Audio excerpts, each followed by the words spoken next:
Please leave a comment where in the world you are listening from. Here is a story I have never told anyone, partly because elements of the story are just not appropriate in most social situations. As a result, I've locked this away in my memory, and I rarely think about it. Fair warning, this story does involve some sketchy sexual situations, but does not describe any actual sexual acts. And as another disclaimer, I am completely aware that this story involves me being very stupid and careless. I'm not going to inject these acknowledgments into the story, but rest assured that in hindsight I am aware of the foolishness that took place, and I don't need to be chided on that topic. Now, where to begin? The year was approximately 1998 to 1999. I was a young gay man in my early 20s, living in a medium-sized city in the Midwestern U.S. This was sort of an in-between, transitional time for gay people, where in most populous areas we had enough respect to live openly, but there were still plenty of people who did not like us. It was well before the invention of smartphones, and the internet was still in the early stages of mass adoption. There were large communities online, but it was not yet at the point where most Americans were online. Online socialization consisted of chat rooms, hosted by various services like AOL, Yahoo, or IRC servers, and message boards were still in use by large numbers of people. For gay men at that time, it was nothing short of revolutionary. Prior to the internet and to the broader cultural changes, gay men had been stuck looking for fun in secretive and/or shady places due to the inability to freely express ourselves. In the 90s, it was still somewhat risky, but the internet offered a way to talk freely and relatively anonymously, without the risk of being outed or worse. For this reason, it really took off in the gay communities, and gay men were a very large part of the user bases for these social platforms. It was suddenly very easy and relatively safe to find dates, friends, or just sex, and it quickly became the norm for a lot of gay men. On the other hand, being such a new communication tool for most people, we were sometimes blind to the risks. Being an attractive young man in my prime, I made liberal use of online communities to find dates. That is to say, I had plenty of hookups. My city had a decent number of chat rooms and personals message boards, and I had mostly great experiences. I met the typical assortment of good guys, closet cases, and weirdos that you'd expect. I wasn't an absolute whole by most standards, but suffice to say that a cute gay at that time could generally have a lot more dates than your typical straight person, lol. At some point during this time, I'd had some brief chat on a message board with a guy from my city. I forget his screen name.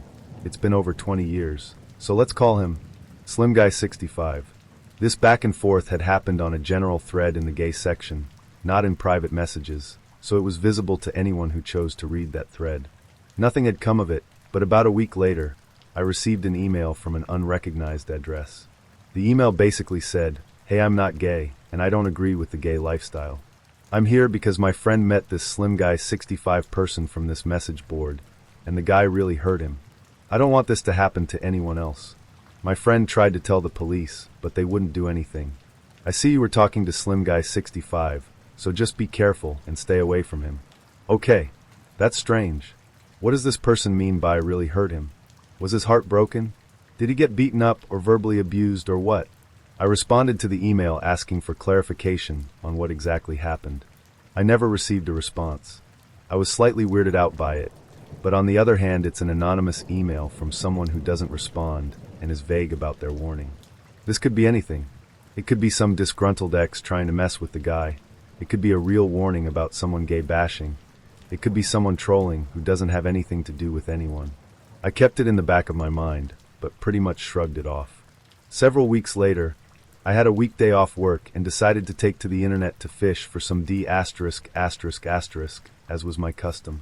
Lo and behold, I had an email response to a personal ad. It was Slim Guy 65. He was offering to meet at his place to hang out and just have a good time. Wink wink, nudge nudge. I won't go into details, and as I recall, there weren't really many details discussed other than the small talk and intros we'd done previously. Nothing about this guy was really sounding interesting to me, but I had no other offers on this day, so I decided why not. I'll go see what this dude is about. As I typed my reply, I suddenly remembered the strange email I'd received warning about this person. I went back and reread it. Still vague, still presenting more questions and no answers. Should I take this anonymous warning at face value and just ignore SG65? I decided to go check him out anyway. His address was on a rather busy street in the middle of a dense residential area, not some shack out in the woods, and I can handle myself. If he's weird, I can just fuck out of there. Before long, I arrived at the house at the agreed time. It was a duplex-style house, with one apartment on the ground floor and one on the second floor, part of a row of several identical duplexes. It was the middle of the afternoon. There was plenty of traffic on the street and the occasional person out on their porch or in their backyard. I pulled up the driveway to the parking area behind the house, got out, and knocked on the door. The guy that answered was a pretty normal, kind of mousy-looking man, probably in his 40s. Slight, slim build, soft-spoken, looked like any guy working in an office cubicle somewhere.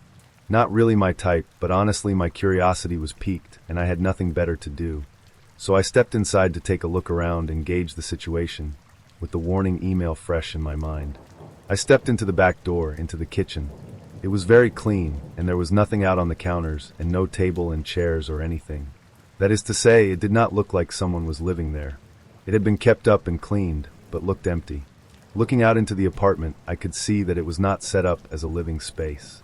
A large window with sliding glass was between the kitchen and living room, and I could see what looked like a large table out in the living room area. SG65 said something like, "This isn't where I live. A friend of mine used to run a doctor's office here. I maintain the building for him.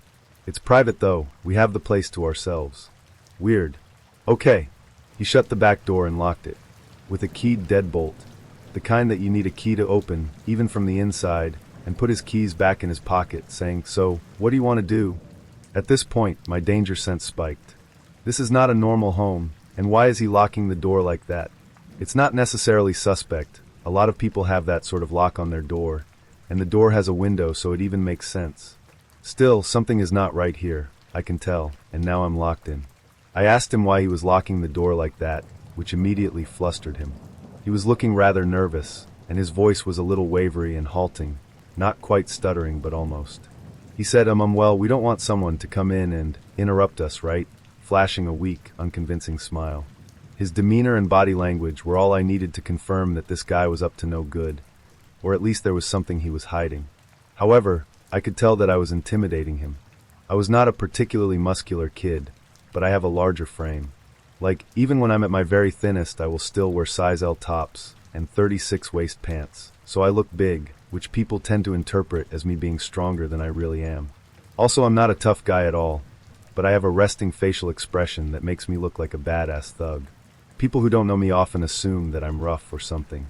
I sometimes use this to my advantage while I can, because before long a new acquaintance will eventually figure out that I'm a total wimp, LOL. But this was definitely an occasion to play up the tough guy appearance, and I did exactly that. I put on my best steely face and told him to unlock the door, and that I don't want to be locked in here. He looked for a moment like he was going to pee his pants. Then he said, "Okay, alright, I'll unlock this." He unlocked the deadbolt, and I'll just lock the knob here. And he turned the little dial that locks the doorknob. That was fine with me. I continued to stare at him until he said, "I'll leave the keys on the counter right here." And he set his keys down near the sink. I was relatively satisfied with that answer. At this point, though my adrenaline was flowing, I was almost in full fight or flight mode, but I was kind of stuck in place. The guy was between me and the door. I was freaked out, but this little weasel did not appear to pose any immediate physical threat to me. I could tell that his pant pockets were empty, and that I was intimidating the living hell out of him. I didn't know yet exactly what to do. Now keep in mind that despite my wordy descriptions, this all happened very quickly, without any really long pauses. It had only been maybe 1 to 2 minutes since I had stepped in the door. This all happened at the pace of a conversation. The guy was obviously nervous and trying not to appear so. He said, "Well, let's go in," and walked a wide path around me through the kitchen into what would normally be the living room, and toward the hall to the right from there. I was familiar with this floor layout. It is very common in this area. The hallway would lead to 2 small bedrooms, with a bathroom in between them. I hesitated, thinking I should just walk out that back door and take off. But really, now I was super curious. I knew there's no way in hell I'm doing anything with this guy, but I kinda want to see what's going on in here. Also, I'm confident that he can't take me if it comes to a fight, so I slowly headed toward the living room. It felt like I was walking in slow motion. From the kitchen entrance, I could see a large rectangular stainless steel table taking up a lot of the living room. I remember thinking this looks like a surgical table. It looked like it could rise and tilt, and it had a recessed channel running all the way around the edge. In hindsight, I now know what that was. It was 100% a mortician's table. Dude had a mortician's table in there. But at that time, I thought it looked like a medical table of some sort. There was some other office-type cabinets and stuff around, I think, but now all I really remember is the table in that room. The large front window looking out onto the street was covered by vertical blinds that were closed. I decided not to report anything because nothing would come of it except drawing unwanted attention to myself. Even in retrospect, I think that was probably the most rational choice to make. If this happened today in 2020, the law enforcement would probably be a lot more interested in it. But back then, not so much. So live and learn. I still drove past that house once in a while in the normal course of life for several years, and I'd pay attention to how it looked. The vertical blinds were closed for maybe 5 or 6 years wherever I went past. Then eventually the blinds were down, and there were decorative curtains in the window, so I assumed the place was eventually sold to someone who actually lived in it. Around 2002, maybe 2003, there was a murder of a young man on the news. He'd been found in the next state, which borders on my city, so it's not very far away. I recognized the guy from the gay community, but didn't know him personally. A friend mentioned to me something about the local serial killer. I said, "What?" He explained that a few young men had gone missing over the past year, each after being at one specific dive bar, and each being found several miles to the north past the state line and out in the country. The case on the news matched up with that MO. My friend told me the young guy had been at that bar and left with someone the night that he disappeared. The news report didn't mention anything about a gay bar or similar recent cases, of course. I had to wonder if my acquaintance from the internet had anything to do with it. The location of the murders apparently was nowhere near that duplex, at least according to the story I was told. I never heard of a resolution to that murder on the news, or any official mention of a suspected serial killer, other than some gossip. So, that happened. Okay, so this happened when I was around 9 years old, 25 now, and it's something I will never forget. It gives me goosebumps to this day. I live in a terraced house, for houses combined, and my neighbors and I each have our own little patio. There's a small road 10 meters from my yard, where people do their Sunday walks, and so on. Only a small fence separates my small yard and patio from that road. I live in a pretty crowded area, with several of these terraced houses spread around in my neighborhood, so seeing people walking on that road is pretty normal for me. Seeing random people standing on my patio is not. When I was 9, I usually got home from school about an hour before my mom got home from work. I lived maybe 50 meters away from school, so my mom figured I was mature enough to be home alone for around an hour before she got home. This one day I got home from school. I did the usual thing, which was to make sure I locked the front door and double-check that the back door leading to the patio was also locked. I was 9. Being alone was a little scary, even though it was in the middle of the day and only for 1 hour. I then rushed to my room upstairs to play as much PlayStation as possible before my mom came home and made me do homework. While playing, I heard this noise coming from outside my window.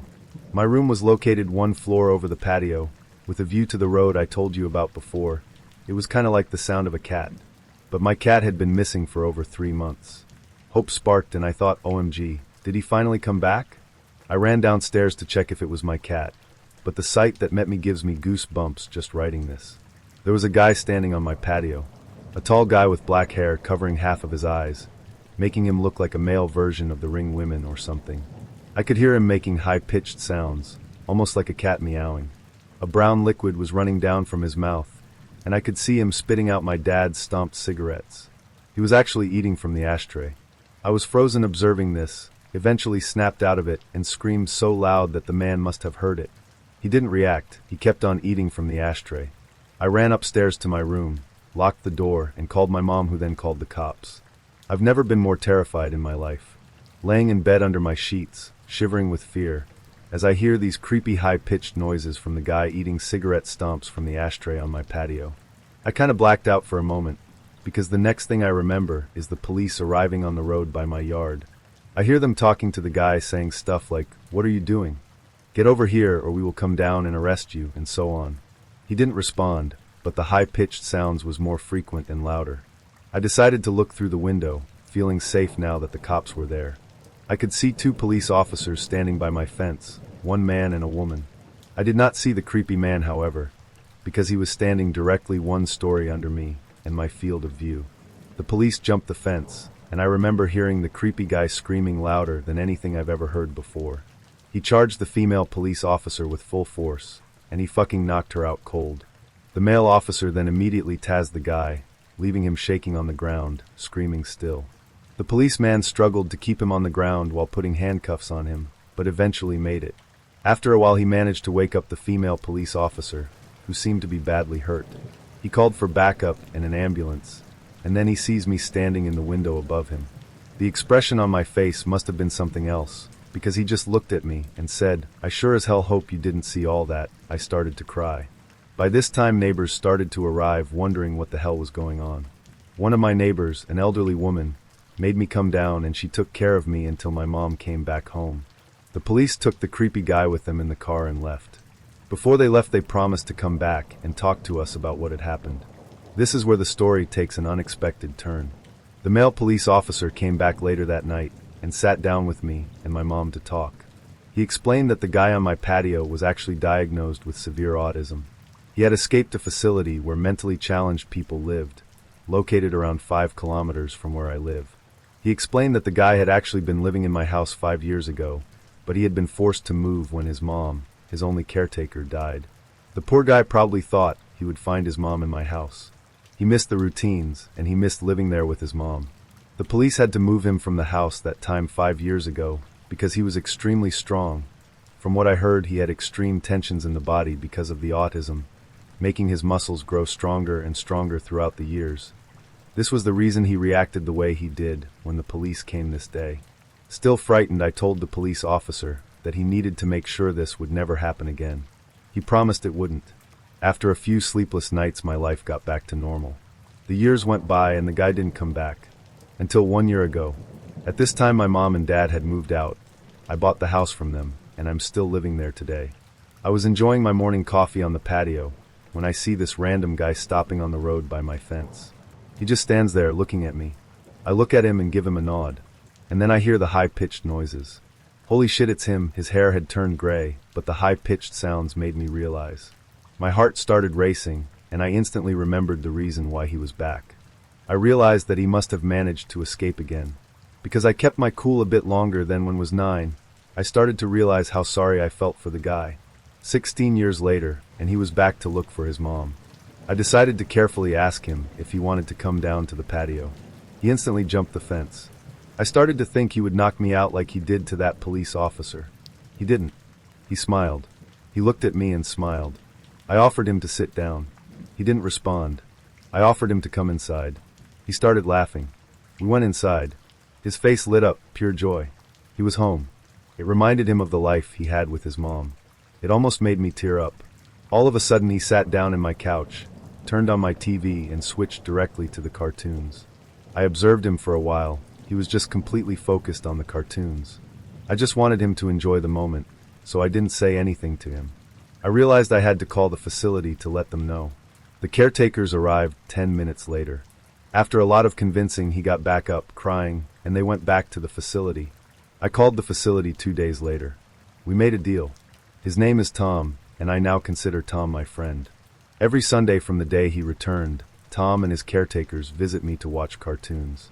They say it's the highlight of his week. It makes my heart warm.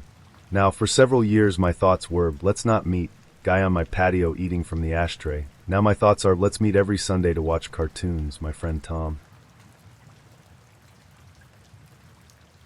Wendell was a panhandler near my college. I always gave him my change when I had extra. Usually I keep a hard rule not to give money to individuals because I give it to known local charities instead, where I can be sure the money is going to a specific cause. This one panhandler, though, he always sang opera music. Quite beautifully, all things considered. Even though it was clear he was begging for money due to poverty and homelessness, not busking for tips, I always thought it was admirable that he was trying to perform a service in exchange for the money. And I don't like carrying coins, so gave what I could. It wasn't much. Barely $1 each time. I would occasionally strike up conversations with Wendell, even if I didn't have any money for him. He liked to make students laugh with funny impressions or jokes. He was a bit older. I'm an undergrad. He was probably 40s to 50s. so we'd mostly have quick chats about the news or the weather or whatever. Nothing deep. Sometimes he'd randomly share something so intimate that I'd feel obligated to reciprocate with something at least superficially personal. E.g., he'd blurt out that he almost went to college on a baseball scholarship but drugs ruined everything. I'd be like, "Oh wow, sorry to hear that. I play volleyball. Not for a scholarship though. See you around, okay?" Once Wendell called me over while I was walking with a professor/my advisor, and I didn't want to be rude, so I went over just to say a quick hello and introduced my advisor. When we walked away, my advisor was pretty clearly horrified and asked why Wendell knew me by name. I explained our little friendship. He said the homeless in this city weren't like the homeless in my smaller town back home.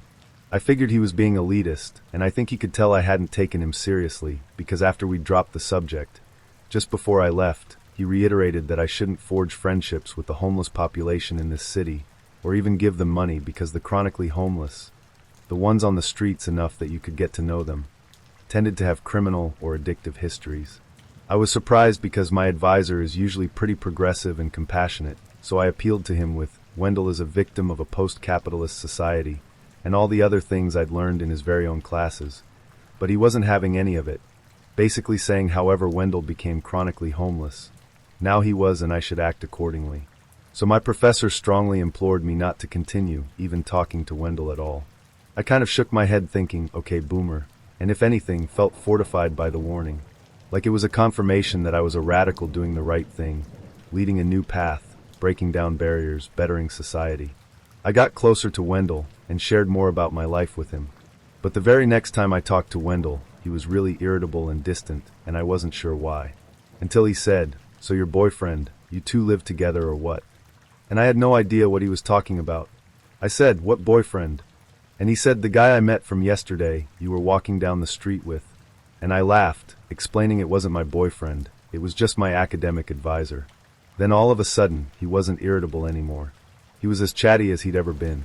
I probably should have taken that as a red flag, but I didn't think about Wendell much at all then. I only saw him once or twice a week, and only for a few minutes.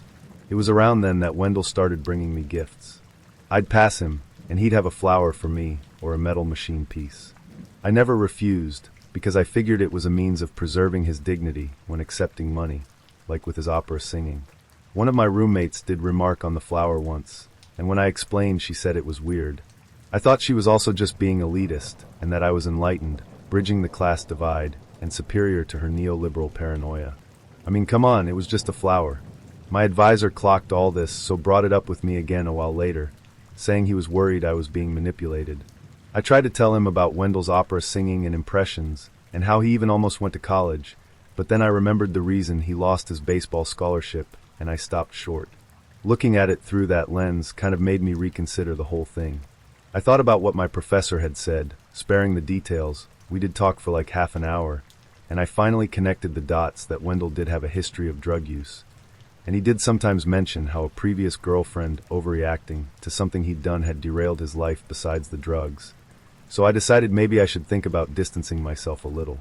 But very shortly after, the pandemic hit and classes went virtual. So to save on rent, I went home to my parents' house. Still in the state, but not near campus at all. About 3 weeks into being home, I was watching a friend's Insta story when I heard Wendell singing opera in the background, and I thought, I forgot all about him. Hope he's doing all right. And that was that. I kept watching different stories. Later that night, something about the story kind of stuck in my gut. It had popped into my mind a few times subconsciously, and I'd ignored it, but it kept coming back, so I decided to go and watch it again.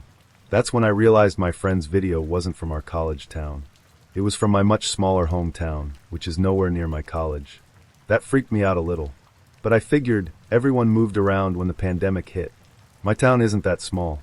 It isn't that far from the college. It was probably a coincidence.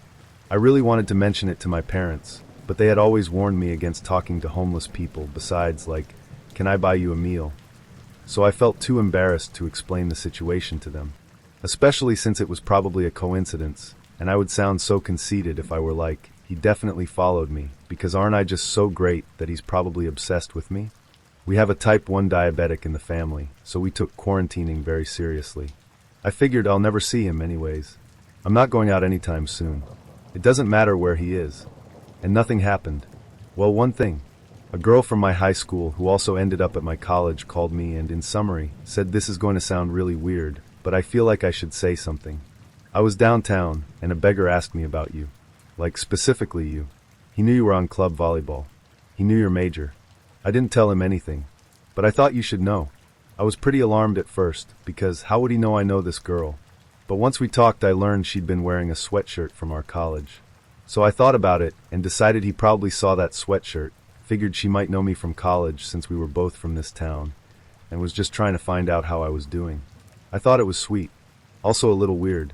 But he was a little weird. That was part of his charm. I thanked her but told her not to worry about it. Besides, I wasn't in town much longer anyways. I had decided to go live back near campus. It was impossible to get my coursework done with my whole family around all day. So I went back to campus a while later. Didn't think about Wendell at all. Until I saw him back on the same corner, just a week after I returned to campus. Okay, even I knew at that time that something was wrong. I stopped giving him money, stopped talking to him. But I was so humiliated by how high and mighty I had been insisting that nothing was wrong and everyone else was being paranoid and elitist, that I decided not to tell anyone what I had noticed. I was already barely leaving my apartment, never going on campus, and his usual spot was right by campus. I felt bad about potentially hurting his feelings or reading too far into the situation, but I figured he'd get the message, and better safe than sorry. After finals, I decided to visit my brother. In a different state. His roommate had moved home, leaving an extra bed, so I drove up to his place to celebrate the end of the year and get away from it all. About the 9th day in, I was woken up way earlier than usual. When my brother isn't working or in school, he sleeps until noon, to the sound of my brother talking at the door. I got up to see what was going on. Because we weren't seeing anyone, we stayed totally quarantined. His state was being hit hard. My brother was talking nicely to someone outside through a crack in the door, but when he turned, he looked royally pissed at me. He turned back outside and said, "Hold on here," closed the door despite the other guy protesting, but I couldn't hear what he said exactly. My brother immediately got in my face and, whisper yelling, said, "Mom and Dad are gonna kill you." I had no idea what he was talking about, but my first thought was the cops had come to arrest me for something. It was the only logical thought I could generate first thing in the morning. The only thing I could imagine being arrested for was my fake ID, which I only even used to get into concerts, and obviously none lately. So I was really in shock. But my brother was still going, as best I can remember, because I was panicked at this point. He was saying, "And I'm gonna kill you. This is so not cool. You didn't even ask?" I wouldn't have said yes anyways. But you didn't even think to ask. I realized that didn't align with being arrested, so finally I was like, "What are you talking about?" And he said, "You're dating a 40-year-old guy. Older? 45 maybe? Of all the people out there, I mean, Jesus. Dad's gonna kill you, and then have a heart attack and die. Which will kill Mom. And you invited him to my house while we're supposed to be social distanced? You two can go to a hotel, because he isn't coming in here. I wasn't a dick to him, out of respect for you. But if he doesn't leave now, that's gonna change." So, I had no idea what he was talking about. None. I hadn't connected any of the pieces yet. Because, you've got to remember, Wendell was such a small part of my life until this point. I almost never saw him or thought about him. My whole world had been turned upside down by a pandemic in the preceding few months. He was background noise. Faint background noise. Compared to all the other stuff I had going on. So I just said the first thing that came to mind. "Dude, I don't know why you're getting so mad at me. I don't have a boyfriend. I don't know what you're talking about. Someone's got the wrong house." My brother looked like he was ready to rip my face off. He said, "We're adults, come on, don't fucking lie to me. I'm not Mom and Dad. We can't deal with this if you're going to lie to my face." And I said I wasn't lying, and I think he could tell from my expression and tone that I genuinely was serious. So now he was as confused and irritated as I was, and he was like, he didn't just vaguely say he was here for his girlfriend. He used your name. He rattled off a ton of very exact info. I think he said yeah. He said you guys had a fight, and he was here to work things out. Now, I've been looking for a boyfriend for a long time, so I was half thinking, maybe dreams do come true. Might as well see who it is. But I was also starting to feel a bit sick in the pit of my stomach, because it would be one thing if this happened on campus or back home. But I had changed states. My brother moved to this state for school, and I don't know anyone here but him and his friends. So I finally did the obvious thing and looked through the peephole. I almost didn't recognize him at first because he had showered, shaved, and changed into clean clothes for the first time since I'd known him. But sure as shit, it was Wendell standing on my brother's doorstep, hundreds of miles from his original corner. I was so scared I couldn't speak. My heart was pounding like I was slipping under deep water with my legs tied. I just backed away from the door and sat down on the couch and tried to collect myself. My brother thought this was my affirming that there really was some secret older boyfriend who had just made himself known. So it took a minute for him to cut off his ranting and his dramatic, "what will grandma think?" stuff. Finally he realized I was tearing up and he sat down, calmed down, and apologized and said we'd figure it out. And I whispered, still out of breath, "No, you don't understand." He followed me here. My brother still didn't get it. "What? You didn't want him to come here? What was your fight about?" he asked, still thinking the guy was my boyfriend.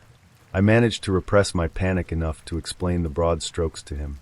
But I don't think he fully grasped how creepy it was in the moment, because he was like, "You're shitting me. That's hilarious. I'll take care of this." He went to the door and called from behind it, "Yo, just checked, she's not here. Must have packed out this morning. You should do the same. I'm taking this social distancing real serious." And winked at me. That's when, as my brother says when he tells this story, it got real. Wendell said, "You're lying. I heard her in there. Tell her I'm sorry. I don't know why she's been avoiding me, but I got cleaned up for her, and I'll take her anywhere she wants to go. Tell her that. Tell her. And don't lie. I'll know if you lie." That rubbed my brother the wrong way, and he said back, "Bro, you're not taking her anywhere. Now get off my deck before we have a problem." And Wendell sounded like he was walking away, but instead, he was going over to the window. When I saw him staring, he looked different than I'd ever seen him, even than a few seconds earlier when I'd glanced through the peephole. His clothes were clean, but they didn't fit or match. Eyes bugged out of his head, white stuff caked on the corners of his mouth I hadn't noticed at first, shaking, just kind of disconnected from reality. He started banging on the window, shouting things like, "That's my girlfriend. You can't keep her in there. You little bitch ass. Let her out, you bitch ass. Let her out. Let her out. I'm coming, baby. I'm coming." I couldn't tell if it was meant as a threat or a reassurance. I was so scared, I was too scared to run or even move. I think my brother was almost as surprised by the sudden outburst. He was rolling up his sleeves like he was preparing to go out there, and I was trying to make my voice work to beg him not to. But I was so anxious, scared, embarrassed, and sad that I had missed all the signs leading up to this, all the opportunities to prevent it, that our friendship was never the wholesome thing I thought it was. Though of course that's something I had already begun to grapple with before this day, and had so many thoughts swirling in my head, fear being chief among them. All I could do was scream. Not words, just "Aha," and cover my ears to drown the whole situation out.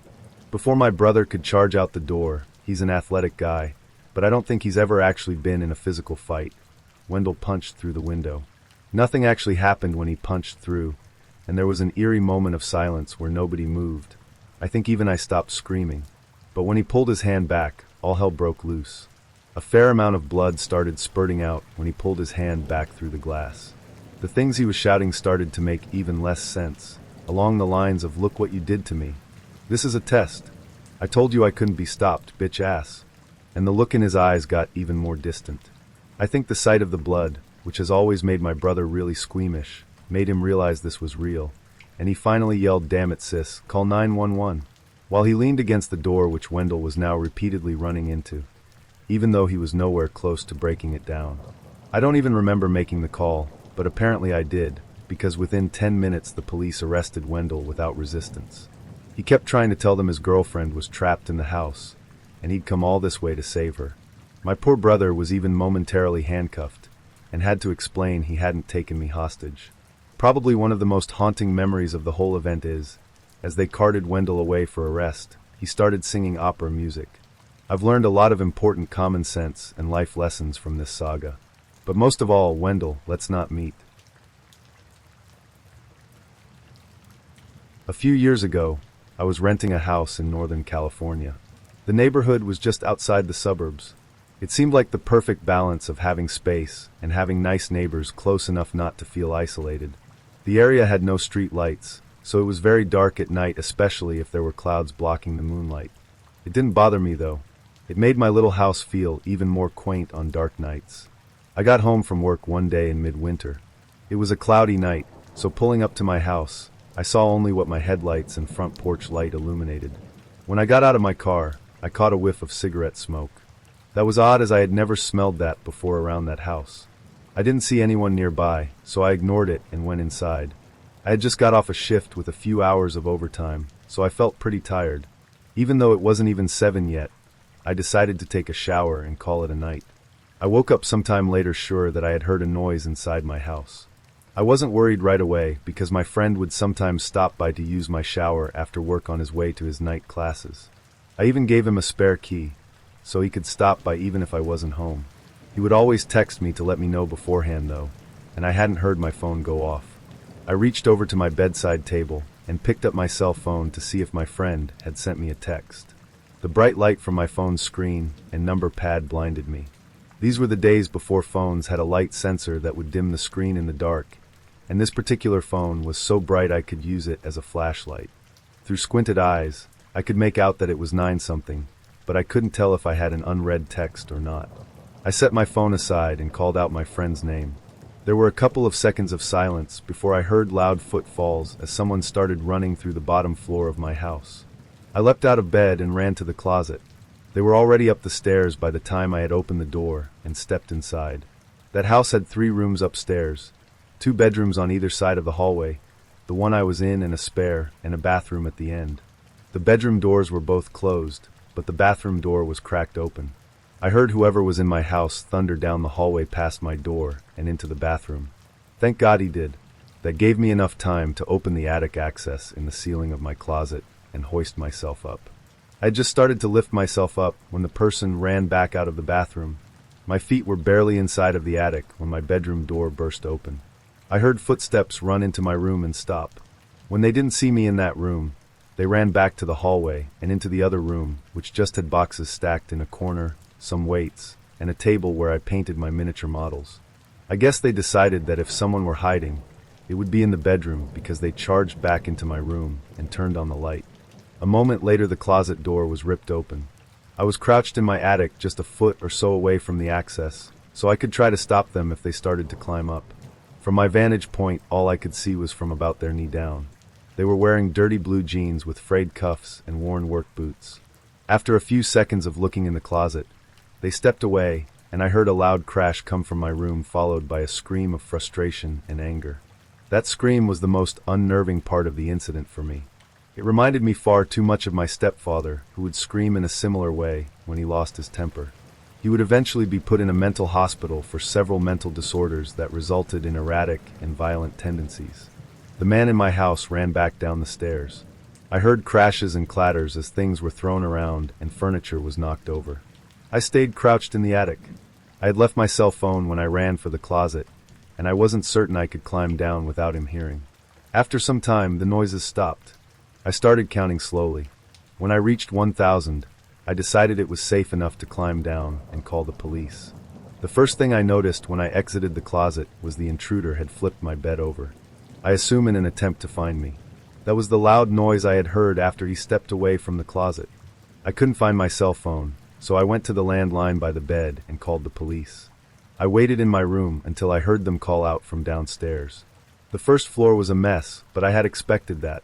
Chairs had been knocked over, the sofa had been flipped. All the books, pictures, and knickknacks I had on my shelves were strewn across the floor.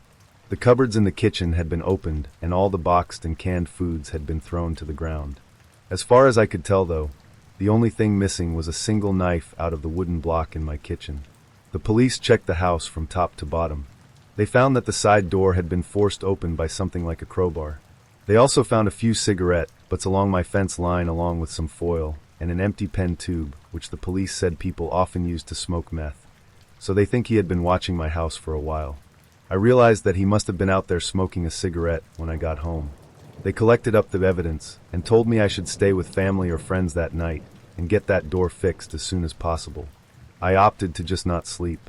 I moved a shelf over to block the broken door and spent the next couple hours cleaning things up. I would often go to the window with a flashlight and shine it along the fence line where the police found the cigarette butts and foil, but I didn't see anything. The next day I called to have the door fixed and motion lights installed at the back and sides of my house. I ran a phone cable up into the attic and added a landline. I never wanted to be stuck up there without a phone again. Nothing else happened at that house though. I lived there another 3 years without incident. One more precaution I took was practicing getting out of my bed, going to my closet, and climbing into the attic as quickly and quietly as possible. I even kept at it when I moved, except now I go to a crawl space at the back of the closet instead of the attic. I try not to think about what would have happened if I had been a bit slower getting to the attic, or if he hadn't gone into the bathroom at the end of the hall first. I am a female, 22 at time of writing this, was almost killed by my ex-boyfriend. I'm about 30 now. I will be changing the names as to protect myself. I'll start with a quick backstory. At the time of the attack, I was 19, almost 20.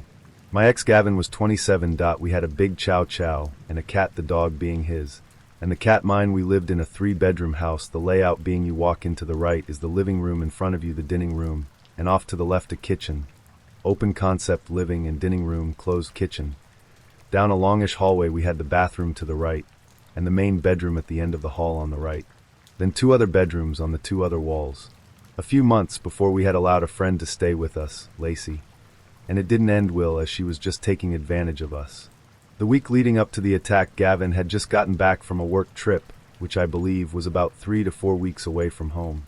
The week he was back, he was completely out of it, not being able to complete a thought. I'd ask or tell him something, and less than 5 minutes later, he'd completely forget, or just not have heard me, just off in some other world almost. One day I was very frustrated with this, as I'd ask for help with chores, or for him to take the garbage out, only to be ignored. One day he said that if it continues that he wanted me to slap him. We'd gone out for dinner with his mum 2 days prior to the attack, and she was obviously very worried about him, as there was clearly something wrong. At the time, the only mental disorder he had, or was aware of, was OCD. In which I am now even more convinced that that is not what he had by any means. The day of the attack, we'd just gotten back from grabbing some takeout, and were sitting on the couch in the living room. I'd been painting my nails, and he playing Mario Kart. He looked over at me and said, "Lacey put a curse on my family." I was dealing with my own really poor mental health at the time, so wasn't really in a space where I could be forcing on his. I have BPD. I wasn't sure what to do, so I suggested he just hop in a cold shower, as it helped him earlier in the week to just reset a bit. He walked into the bathroom and was muttering to himself, and it just felt so off. I don't know how to describe it. I didn't feel safe. I walked over and asked if I could call his mum for him, maybe invite her over for supper, kind of beating around the bush that I wanted her to come help him. He looked at me and just started yelling that all he needed was me. I walked out and started for the living room as I was calling his mum.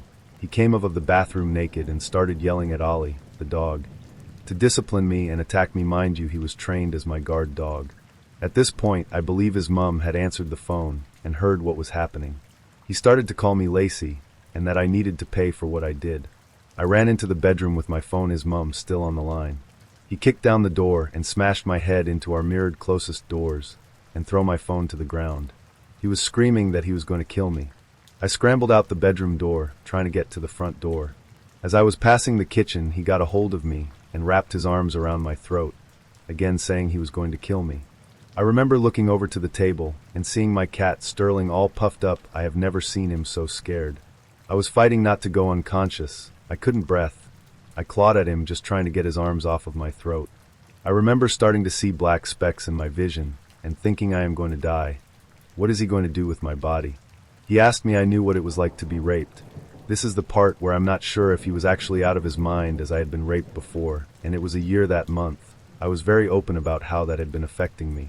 He threw me to ground and put his foot over my head as if to stomp on it, that this was the only time I had seen his eyes throughout the attack, and they were almost lifeless, his pupils so dilated. You could barely see the iris. He was yelling over and over again, "Admit it, Lacey. You know what you did, admit it." I just started apologizing, and saying anything I could to make him happy. This seemed to work, as I got the opportunity to scramble to my feet and race out the door. I just wish I'd left the screen door open. I ran from house to house in nothing but shorts and sweater in February, in one of the coldest provinces in Canada.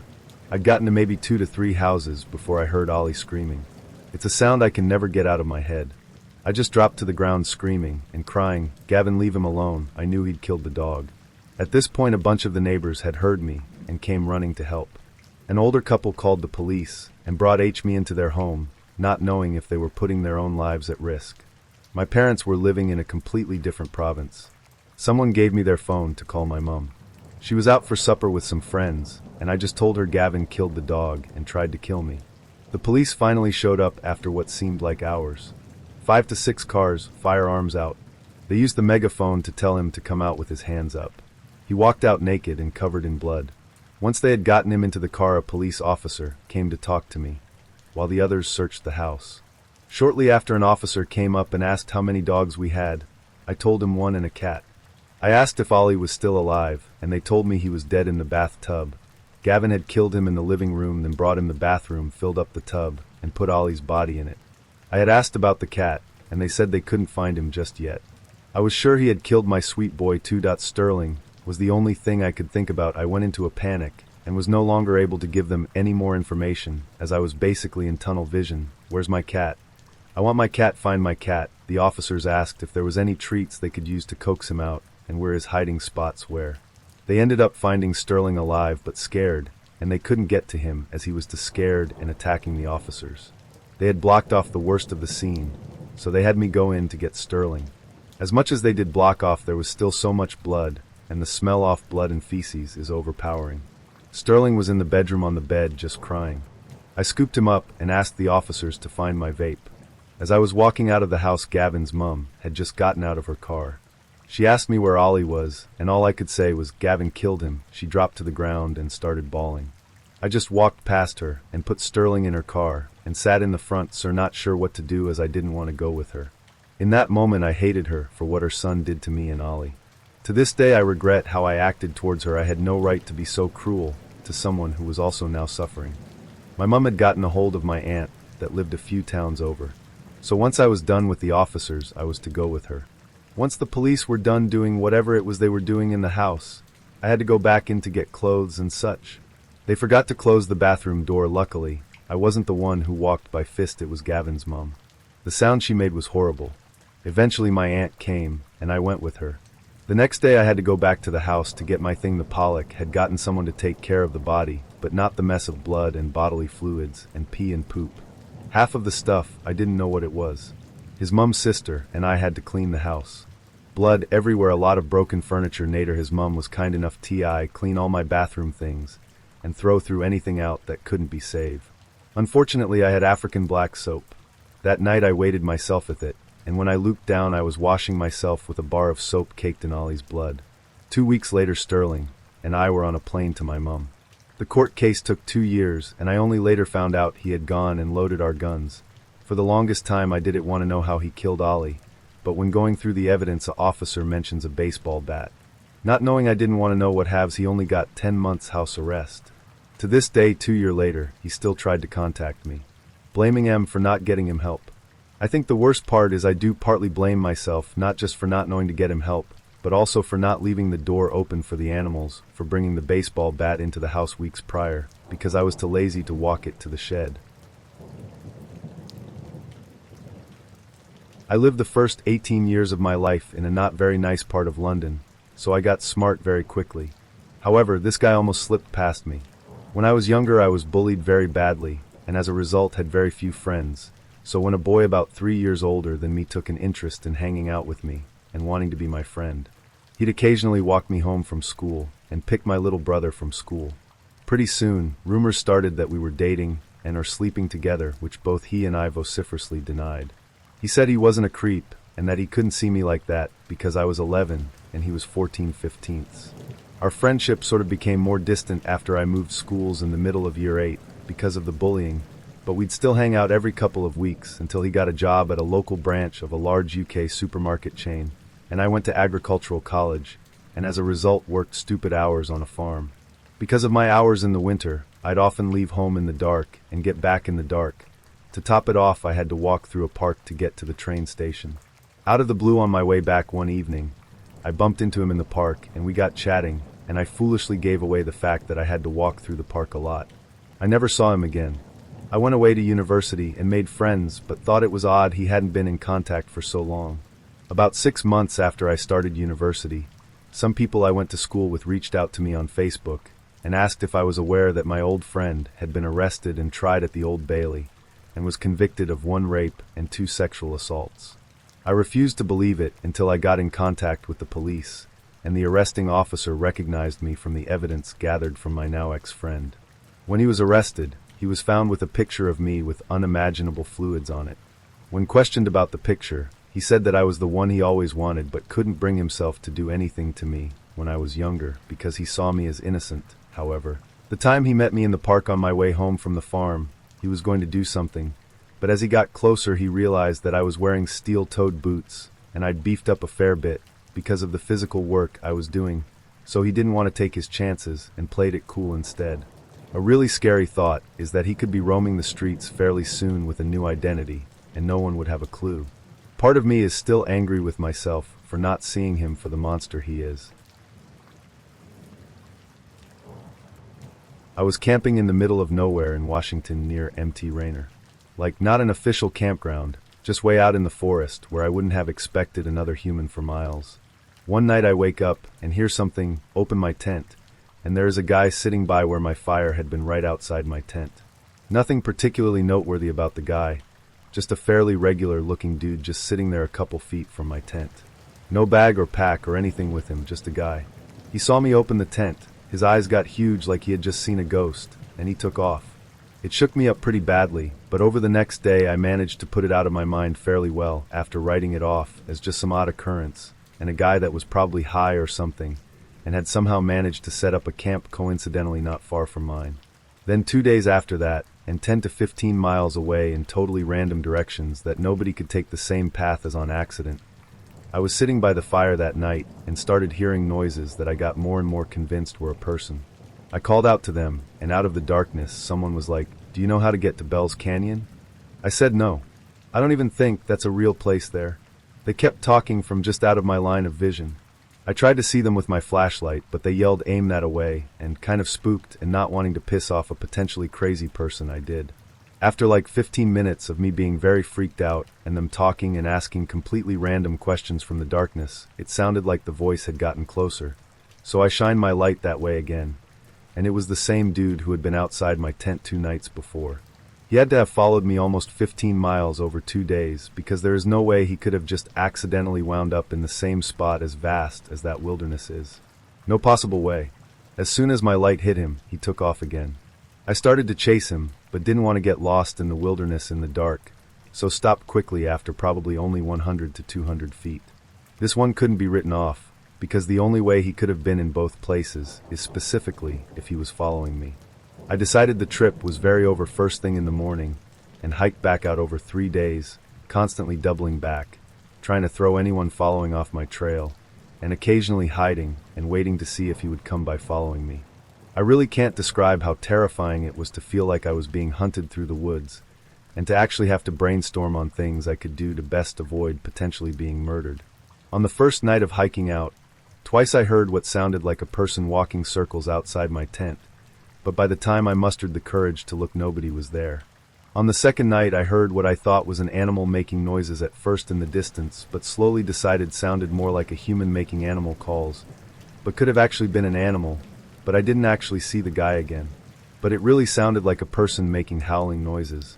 I literally almost cried when I finally got back to by car. The relief was so strong. To this day, probably the most terrifying experience I've ever had. I have no idea who the guy was or what his intentions were, and no way of getting an explanation, but I really can't articulate just what a terrifying few days it was.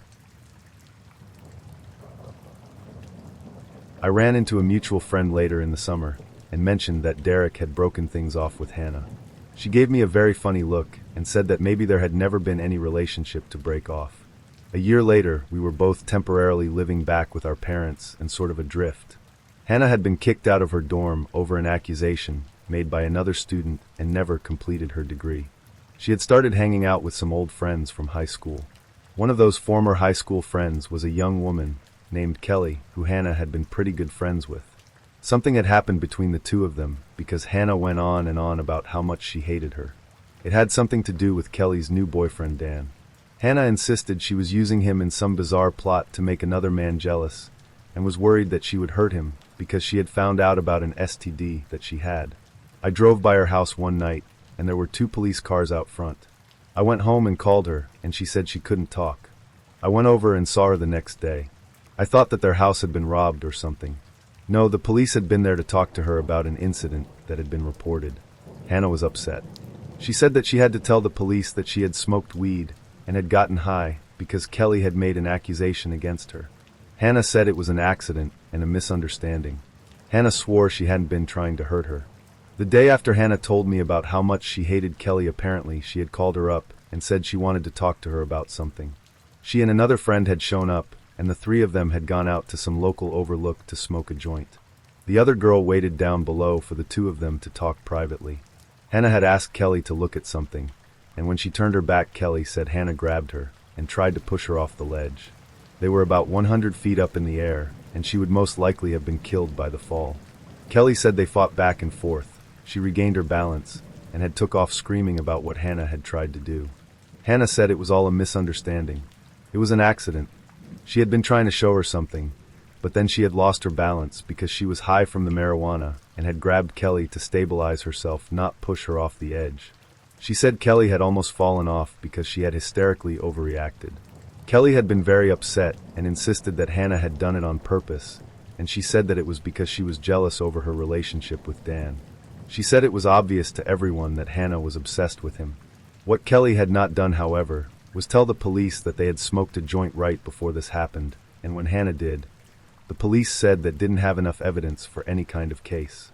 They weren't happy with Kelly for omitting that part of the account. That was it for Hannah and most of her high school friends, or at least for a couple of years. Kelly stuck to her version of what happened, and her friends sided with her.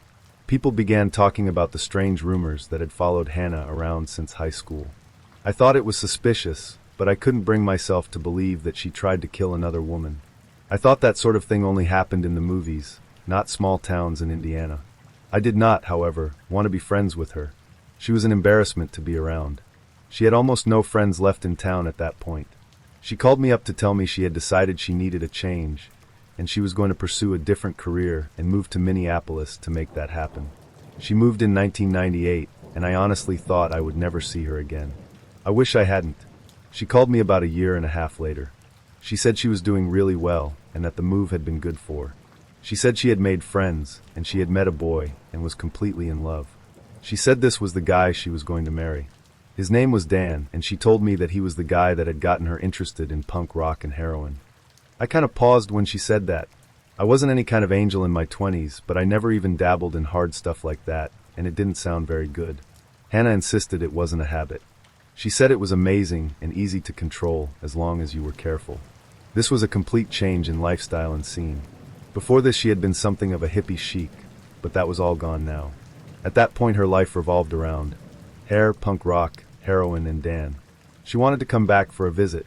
We went to the mall, and she stopped at a kiosk and said she wanted to buy a cell phone. She lived 8 hours away in a completely different state with a completely different area code. We got into a small argument about it. Back in 2000, cell phones were purchased and billed from your local area code, and you paid through the nose if you were roaming. Hannah said to just drop it, because she had done her research and it would be fine. She bought the phone and listed her boyfriend Dan as the main user on the registration. She left, and I noticed she had left her curling iron behind, and I thought I would surprise her by calling her new cell phone. She had set it up at my house, and I got the number from the caller ID. No one picked up. Instead it went to an answering machine for Dan. The same Dan that had been dating Kelly years earlier, and the same Dan that Hannah had been accused of being obsessed with. There was no doubt about who it was. I hung up, and I wondered why she had lied to me about who her boyfriend really was. A couple of minutes later Hannah called me back on her original cell phone. She played it off as a coincidence that I had just called that other number. She said she had run into hometown Dan and his friends, and he had lost his phone, so Hannah had done him a favor and given him the one she had just purchased. I said how strange it was that she would buy a phone for her boyfriend Dan, only to run into someone else with the same name and give it away instead. Dan's real name is very common. Probably one of the most common names for men of my generation, and Hannah joked about how many different people she knew with that same exact name. A couple of months later she called. She wanted to visit again in the summer. No matter what she said about being in control of the heroin use, it was very obvious that it had become a full-fledged habit. Things had taken a turn in her life. Her boyfriend Dan had moved to Chicago. Hannah said that he was still in love with her, and they were still together, but that something had happened with his ex-girlfriend, and they were taking a break and only seeing one another privately. Hannah said he was trying to protect her. According to Hannah, his ex-girlfriend had refused to accept their breakup and had been stalking Dan for months. It was one of the reasons he had moved. She had taken an overdose of heroin and had tried to commit suicide when she found out that Hannah and Dan were together. That was the reason that they had decided that they had to keep their relationship secret. That was why Hannah was really in town. He was going to be coming later to join her, and they had set up a get-together. I wanted to meet him, but Hannah said he wouldn't act like her boyfriend when other people were around. I started to question her. She got angry and said she wouldn't let me meet him because I wouldn't understand their relationship. We got into a fight. I ordered her out of my house and made it clear that I wanted nothing to do with her. Her mother called me about a year later. She said that Hannah was living with them in Atlanta because something very bad had happened in Minneapolis. Hannah didn't have any friends left. Her mother straight up begged me to please forgive, so she could have someone to talk to. She said Hannah had spent 3 months in rehab and was off the heroin, but emotionally not doing well. She said she had to make a trip back to Minneapolis to take care of some things and pick up some of her stuff. Her mother was worried that being back there and around her old friends would trigger her to want to use again. She said it was very important that Hannah not relapse. If she did, the consequences would be severe. She wanted me to go with her. I said I would. Hannah wouldn't tell me what happened. She just said that someone had almost died and it had been an accident, but it had still been her fault. She drove into town to pick me up for our trip up to Minneapolis, but said we had to stop somewhere first. We went to the old bar downtown that we used to hang out in when she had lived in town. She said she had to meet someone. Some young woman walked in, and Hannah walked over to her and hugged her and started crying. She was apologizing all over the place and kept telling her she needed her to realize that it had been an accident. The woman said she forgave her, but that her life had been difficult since what happened, and she could not have anything to do with Hannah anymore and could no longer be friends with her.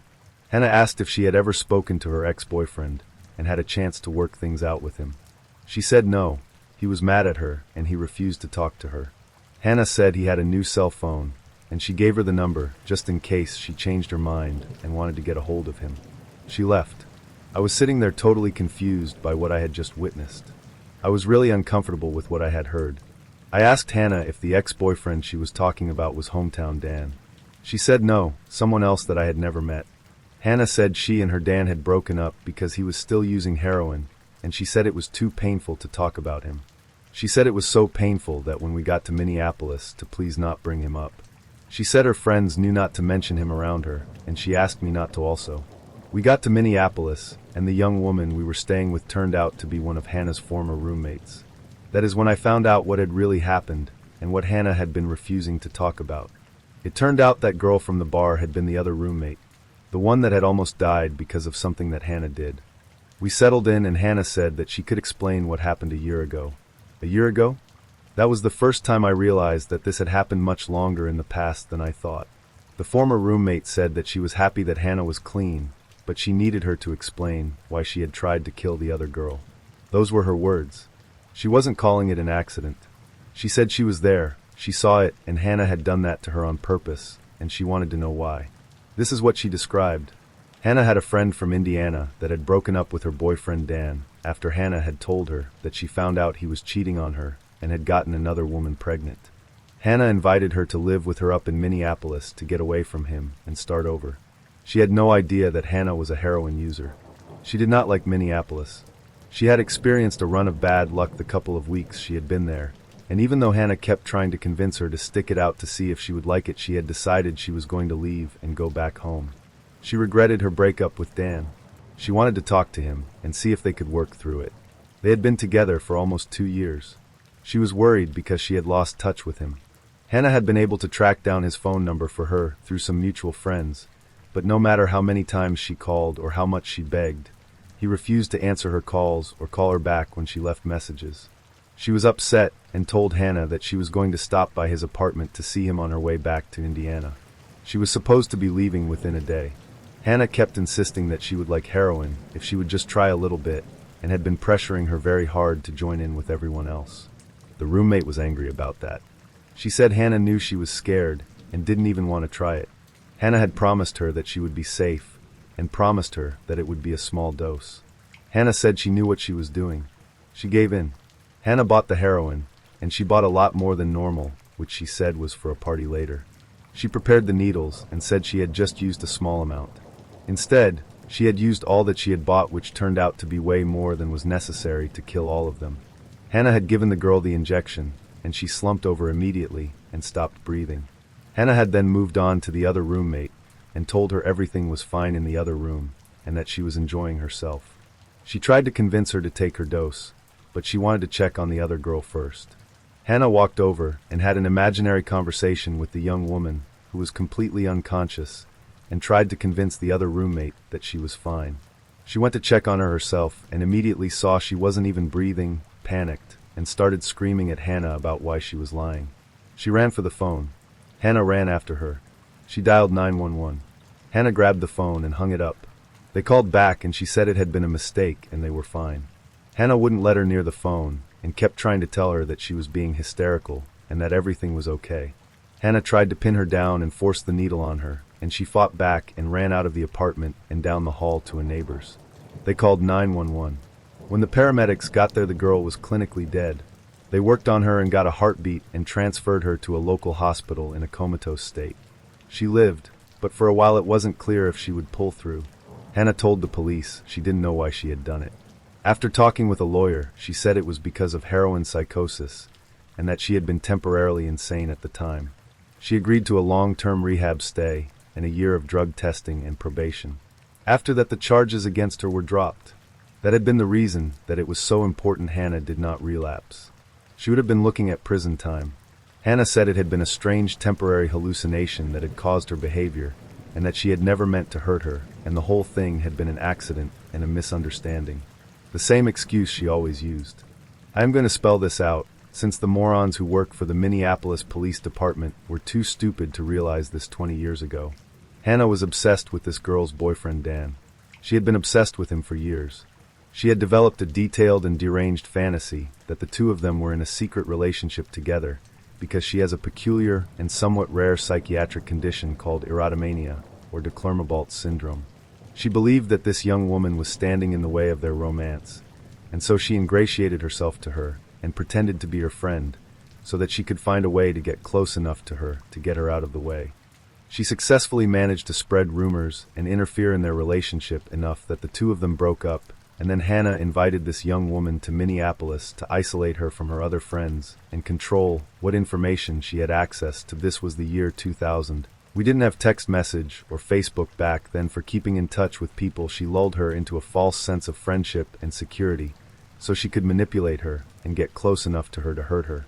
When she realized she was still in love with Dan and wanted to talk to him, Hannah realized that she would eventually find out that the rumors she had been told were not true and that Hannah was the source. She purchased a cell phone in Indiana and made a recording of Dan's answering machine message so that she could impersonate him on the phone, and so the young woman would believe she was in contact with him. She never knew that Dan never received the messages. Hannah was using that to spy on her. When she said she was going to go back home and show up and see if Dan would talk to her in person, Hannah knew that meant she would find out she had given her a fake phone number and that she had gone to extreme lengths to prevent her from speaking to him, and it would have been obvious why. She tried to talk her into trying heroin because she planned on killing her and her other roommate, because that would be a good way to make it appear to be an accident.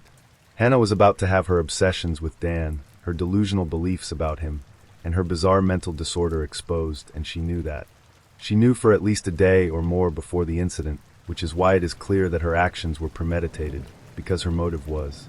All of this would have been remarkably easy to figure out if the police had contacted Dan, and if they had taken a look at Hannah's phone records.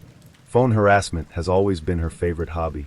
Instead, they treated it just like the other 999 overdoses they have to respond to every month, and gave Hannah the old rehab or prison option.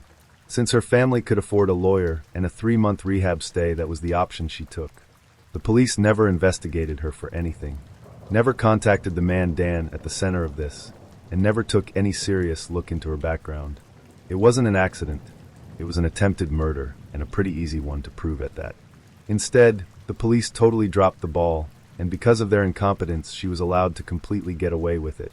By the way, just in case any idiots who work for the Minneapolis Police Department ever read this, there is no statute of limitations on first-degree attempted murder. At the time, I didn't know any of this. I was trying to act as a support system for a former friend who was suicidal on the cusp of a heroin relapse. I was suspicious, but any time I asked Hannah questions, she just said it was too painful to talk about or would guilt-trip me about not respecting her boundaries. She had sworn to me that this young woman had never been in any relationship with the Dan from our hometown that she had known years earlier. I returned to Indiana, and Hannah returned to her parents in Atlanta, and I didn't talk to her for a while. She called later and wanted to visit her old hometown again. Once again, I let her stay with me. We ran into Dan. He had moved to Chicago, but just happened to be back in town that weekend. I hadn't seen him in years. Hannah had contacted him to get together.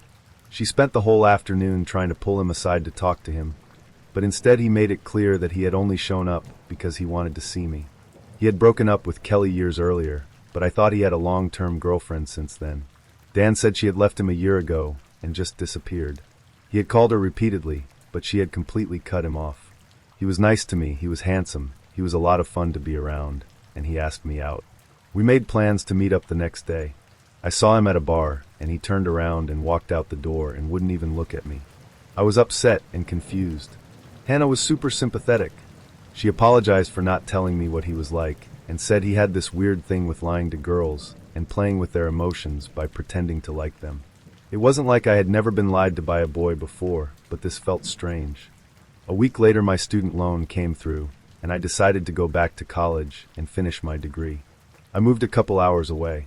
The first person that called me was Hannah. Once again, she wanted to come visit me. She insisted that she had gone out and got me a surprise, and she needed to give it to me in person. She said she had something really important to talk to me about, and she said that it would sound weird, but she asked me to promise her that I wouldn't tell anyone she was coming to see me. I humored her. She showed up at my apartment, and when she walked in, the first thing she asked me was if I had told anyone she would be there. At first I said no. She said that she had something for me, and reached into her purse. She paused and said that she just wanted to make sure that no one knew she was there. I was frustrated, and I kind of offhand said that no one besides my mom and best friend. Hannah got furious. She was angry that I had told anyone she would be there, and refused to show me what she had brought as a surprise for me. She went and locked it in her glove compartment, because she said she didn't want me to snoop in her stuff and find it. She kept saying she wanted to talk about something, but the time wasn't right. She decided to go home a day early. Then, one day a couple of weeks later, out of the blue, she just showed up on my doorstep one evening. I was on the phone with my best friend, who, by the way, went to the same Catholic high school as Hannah, and while not close friends with her, knew who she was. I was talking to her when I saw Hannah walk up to my front door. It was an 8-hour drive from Atlanta to Indiana. I got up and opened the door, and I still had the phone up to my ear. When I opened it, Hannah had her head down, and she had one hand inside her purse. I said her name, and she looked up at me and pulled something purple from her purse. She saw I was on the phone and swiveled around, and put whatever she had been holding in her hand back in her bag. She was acting very strange, and she was shaking, and I was worried. I asked her to come inside. At that point I was convinced that she was back on heroin, and that had been the secret she had been trying to talk to me about for months. She said that she was upset about a boy and needed to talk to me. She said she had something that she wanted to show me, and she reached into her purse and pulled out a handgun. It was a purple and black revolver, and I realized from the color that it was what she had pulled from her purse when I had first answered the door. She said that she had been checking to make sure the safety was on, and I was lucky that she hadn't accidentally shot me because I had startled her. She said the gun was because she was back on heroin and scared of the part of town she had to go to in order to buy it. I didn't know it back then, but revolvers don't have safeties. She told me about a musician in Atlanta that she had met, and she was frustrated because he had a girlfriend, and she hadn't been able to find a way to get him to pay attention to her. She wanted me to tell her what I had done to Dan, so she could use it on this guy. She told me he was still talking about me months later, and she wanted to know why he was still interested, even though we hadn't talked since the previous summer. From my point of view, he wasn't. He had ghosted me months earlier. Hannah kept insisting that I must have done something to him. It was like she was implying that I had hypnotized him or something ludicrous, and she wanted me to tell her. I clearly explained that I hadn't done anything, and he had ignored me, and then never returned my phone calls after I tried calling him. She cried and drank for a couple of hours, and then turned around and drove 8 hours back to Atlanta in the middle of the night. Just for the record, Hannah was the one who gave me Dan's phone number. After this, something very strange seemed to get set into motion. I got a phone call from an anonymous number, and when I answered it was Hannah, who said someone wanted to talk to me, and she flipped me over to a three-way call with someone else. It was Dan's roommate and best friend in Chicago, and he started screaming at me, asking me why I was playing games with Dan and messing with him. He said he was going out of his mind, and I needed to call him back and stop whatever it was that I had been doing to him. I told him I didn't know what he was talking about. Dan had never called me, and I had tried to call him, and then we were disconnected. Then another anonymous call that was really Hannah with another three-way call and another group of boys who started yelling at me and telling me they would kill me for what I had done to Dan. Then another disconnected line before I could ask them what they were talking about. Then I called Hannah to find out what the hell was going. It was the craziest and most disturbing conversation I have ever had with another person. At first, she just kept saying that I had hurt Dan and I could not ever talk to him again or have any contact with him. None of it made any sense, since this was about a guy that had refused to return my phone calls and had ignored me for months. Hannah started getting very upset and kept saying that I knew what I had done. I just wouldn't admit it. She said that Dan hated me and had never wanted anything to do with me, but that I was doing things to him to make him say that and pretend that he liked me instead of her. I had no idea what the hell was going on. She said that Dan was her secret boyfriend and that he was in love with her and had been in love with her for years. She said that the two of them had been together since they were teenagers and that I knew it, but was pretending not to. I asked her how she could have been his girlfriend when I knew of others girls he had dated. She started screeching that those weren't real relationships. He was only pretending to like them. When he talked about them, he was really talking about her, but other people kept doing things to him so that he couldn't tell her directly how he felt, but she knew. She insisted that he found ways to let her know that he was really thinking about her. She said that all of his friends respected their privacy, which was why they would play along when he pretended he was dating other people. She kept insisting he was in love with her and no one else. She said she was sick of people pretending to be her friend and then stabbing her in the back by going after her boyfriend, and she said she would not put up with anyone coming between them and she would not let anyone hurt him. She said I was forcing him to forget how he really felt and that it had hurt him not to be with her, and she wouldn't let me hurt him. I realized that she wasn't making any sense and that she was totally psychotic. I told her to never contact me again, and I hung up. All I could think about was how she had pulled a gun out of her purse the last time she had shown up at my apartment by surprise. She had given a fatal overdose of heroin to another woman, and had been accused by another of luring them to a ledge and trying to push her off. The one thing we all had in common was Dan. I called the number I had for Dan. It was disconnected. I thought about that weird situation with the cell phone she had purchased a couple of years earlier. I found that old number in my address book and called it, except this time it wasn't Dan's voice on the answering machine, it was mine. The psycho bitch had made a recording of my voicemail and had put it on a cell phone that she owned, and once I discovered that, pretty much everything fell very clearly into place.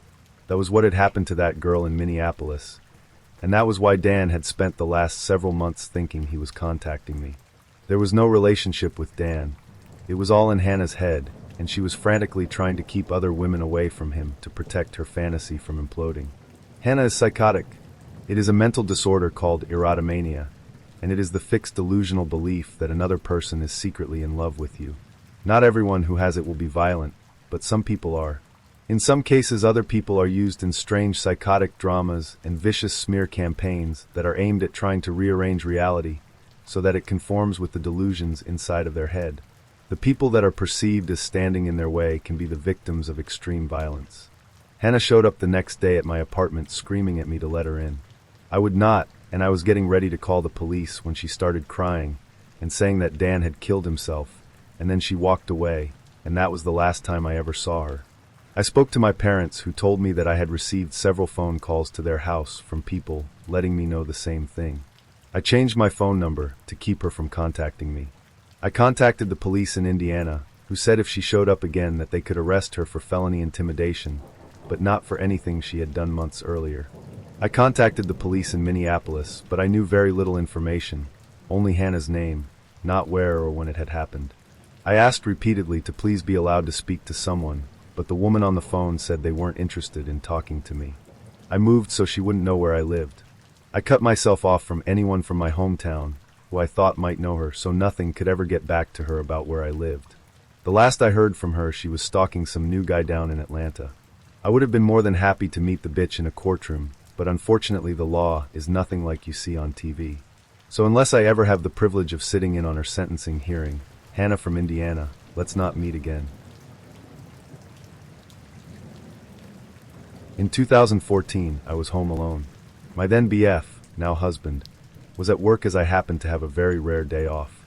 I was watching The Golden Girls as I snuggled our 2 cats and relaxed. I remember feeling a strange, dreadful feeling. I sat up from the couch and noticed a man with shaggy and greasy long hair. He seemed to make eye contact, even though he was roughly 2 blocks away. Then he suddenly broke out into a sprint. I felt this moment in every inch of my body. I rushed into the front porch and locked the screen door, before rushing back into the house and locking the main door leading into the house. He was suddenly at the side of our house, punching and kicking the side window of our home as he screamed inaudible screams. Either that or he was opening his mouth and not making sounds. I don't know which is more terrifying. I was shocked as I stared at him. Suddenly he lunged off to the side, and I realized that the side door might have also been unlocked. I ran to our side door, and caught it right as I saw his face appear in the tiny door window. I began to cry as I locked it, before running into our spare bedroom. I whipped out my cell phone and dialed 911 as I cried, and tried to explain the issue. For some reason the story in my memory skips to my upstairs neighbor, calling me about 5 minutes later. "Him, are you okay?" "Me, I think so. Are you?" He began telling me what happened after I hid. Apparently the man had run up to his apartment and knocked calmly, so he answered. He had no way of knowing that the person at his door was not of sound mind, and I had not thought to warn him. He opened his door, leaving only a thin screen between him and this man. He asked the man if everything was okay, to which the man began screaming, "They're trying to kill me. Help!" He was shocked and backed up saying, "Please step back, I will call the police." By then I was downstairs dialing already. The man punched his door and ran downstairs, kicking and punching his car in the driveway as he screamed about being chased and on the verge of being murdered. He pulled at the car doors and punched at the windows as he screamed, and I begged the police to arrive faster. The police finally showed up as the man was still fighting the neighbor's car. They had brought along an ambulance and took the man away, strapped to the stretcher in the back.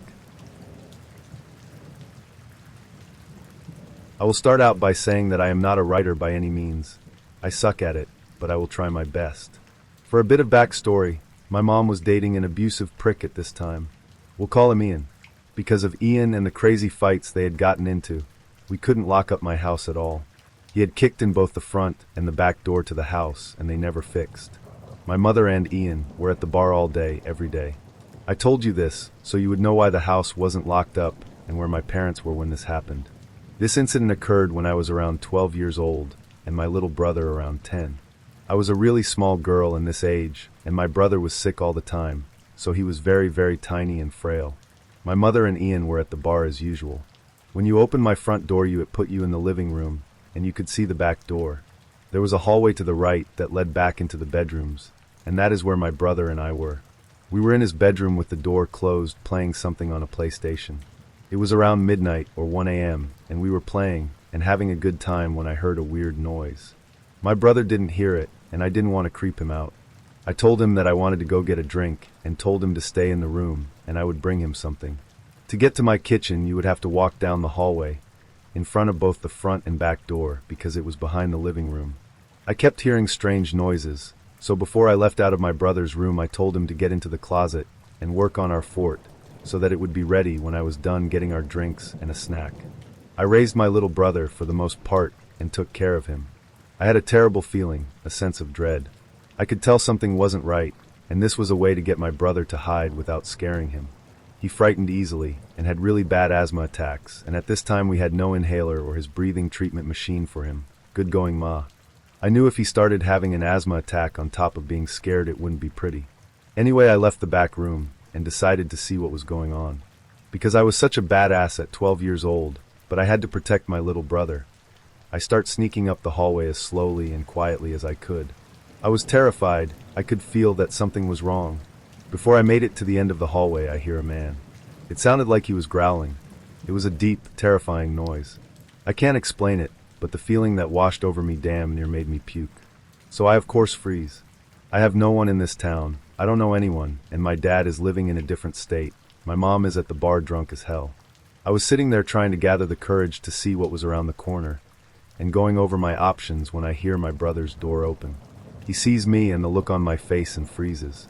I remember his eyes going so wide with fear because he must have heard the growl, or whatever it was too. I motion him with my hands to go back in the room, and he does. I gathered the courage to peek around the corner, and what I saw still freaks me out to this day. It was horrifying.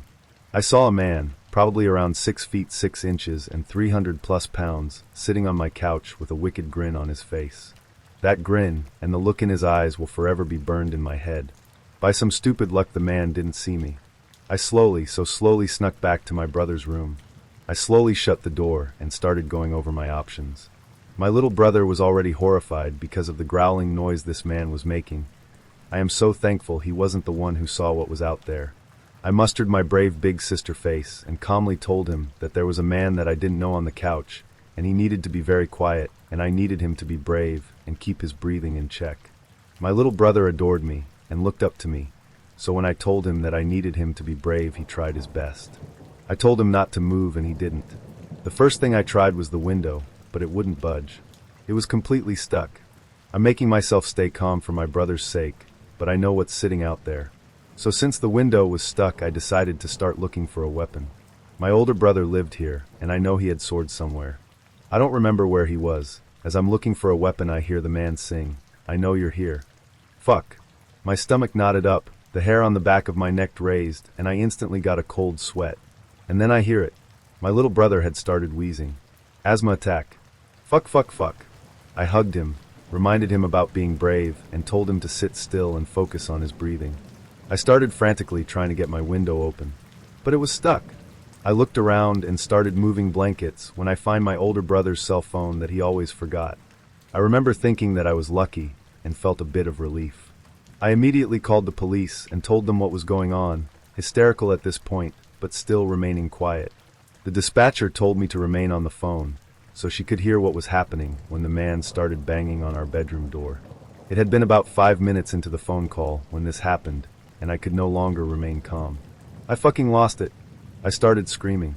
I mean blood-curdling screaming. The kind of screaming that would send chills down your spine if you heard it. I forgot to mention that our bedroom had the only working lock. So the door was locked, he was trying to get in, and banging on the door. His banging got louder and louder. He was screaming to let him in when it went completely silent. Then he did the creepiest, most terrifying thing ever. He started fucking laughing. "You know I could just bust this door down in about 2 seconds, right, little girl?" Tap, tap, tap. Now he's lightly knocking on the door and asking for me to open it. His demeanor completely changed. I then heard a scraping at the door. What I had imagined it was in my 12-year-old head was he was scraping the door with his really long fingernails or something. But that wasn't the case. Then I hear the police start screaming at him to get on the ground, put his hands up, etc., etc. I heard him putting up a fight, followed by more yelling and eventually silence. After a few minutes there was a knock on my door, but at this point I was too terrified to open it. I thought that this nightmare guy was still there. So being in my hysterical state, I started screaming, "No, no, no, please," over and over again, sobbing and shaking. I couldn't stay brave for my little brother anymore. I was on the floor holding him this whole time, convinced we were going to die. Eventually I calmed myself a bit, and this time a female officer was at the door, so I opened it. There were about 5 cops standing in the hallway listening to me being hysterical. I refused to let go of my brother at this point, but we both ran to this female officer and just collapsed sobbing hysterically. We had been so scared. It turns out this guy was completely wasted and high in drugs. I remember the cops walking me up to him and having me stand in front of him to ask me if I knew this man.